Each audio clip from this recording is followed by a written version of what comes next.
one of the principal criticisms of public money, that, oh, it's a fixed money supply, the economy will grind to a halt and so on, won't be flexible, won't be dynamic. Nonsense, we can lend it as well as spend it. So in that case, we add on these two new money flows. The state lends it to, well, we don't want to lend it to any Tom, Dick or Harry perhaps. We want credit-worthy, what we might call principal borrowers. Typically a bank, and the banks could perhaps participate in reverse auction. The state could say, well, here's 100 billion new money, we're going to lend it to the best bids. Okay, you guys submit your IOUs and we'll choose the best one. So it's a nice free market way of doing it. It has a side effect that wholesale interest rates are set by the market, and so on. So don't get fazed by people saying that our money supply is fixed and inflexible. There's other ways of doing it. Obviously the state can lend zero interest to public infrastructure projects as well. I'm just highlighting this because it's something I've been discussing with Bill Still, who's on the libertarian ticket, and he wants some free market answers to meet his critics. Right, here's a basic operation. It's how the banks make their profit, among other ways. It's the main way they do it. So banks have this neat way of adding numbers to your loan. You know, you take out a £100,000 mortgage and you look at it in a few months' time, and if you've not been meeting all your payments, it's suddenly 101,000. Conversely, all the people who are making deposits with the bank, they get some interest added to their accounts. Not much these days, and the difference between what's added to loans, what adds to the bank's assets, and what's added to the customers' deposits, which increases the bank's liabilities, that's called the spread, and gives the bank a lot of its gross profit. It also, of course, charges fees and all sorts of other little niggly ways of getting money out of you. But basically the interest rate spread is their business model. The bank, as we've seen, have operating costs, same as everybody else, leaving a net profit. And this net profit is then distributed, some of it to the shareholders, some is retained, and banks, as they go on year after year retaining profits, that increases that shareholders' capital account on the balance sheet. The bank gets more valuable to its shareholders. So here's a schematic of what happens to a balance sheet when the customer pays interest to the bank. Here's the balance sheet before assets. Remember that's all the loans and so on. Liabilities, all the customer's deposits.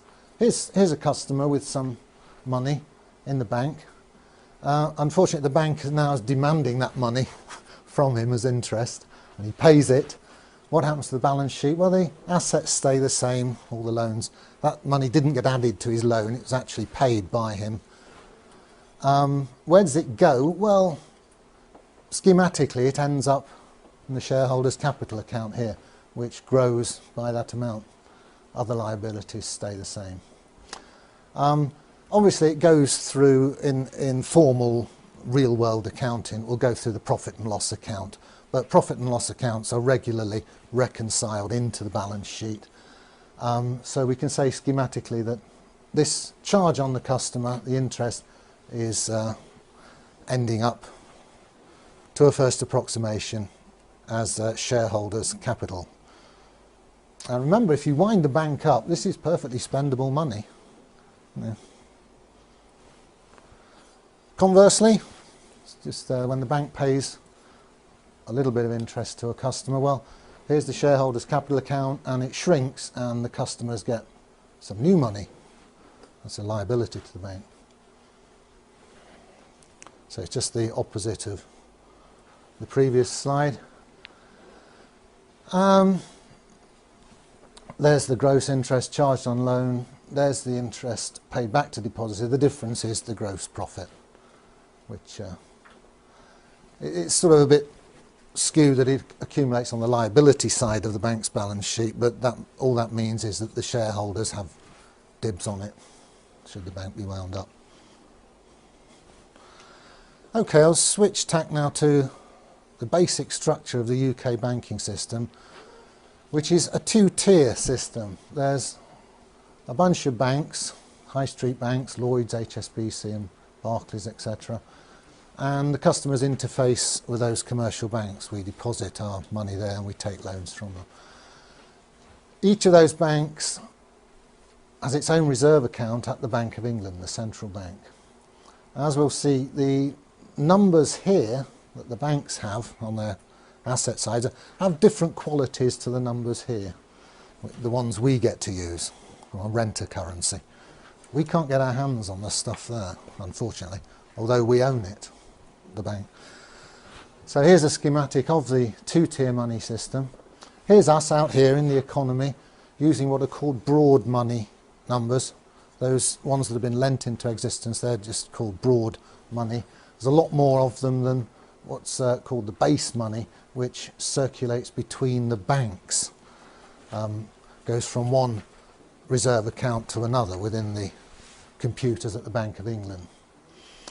So, interesting points. The causality goes that way. We do all our business, run our economy, and then at the end of each day, behind the scenes, the banks do interbank settlement using these base money numbers. And very interestingly, there's no crossover between, there's no direct crossover between the circulation of these base money numbers between the banks themselves and the circulation of the broad money numbers which you and I get to use.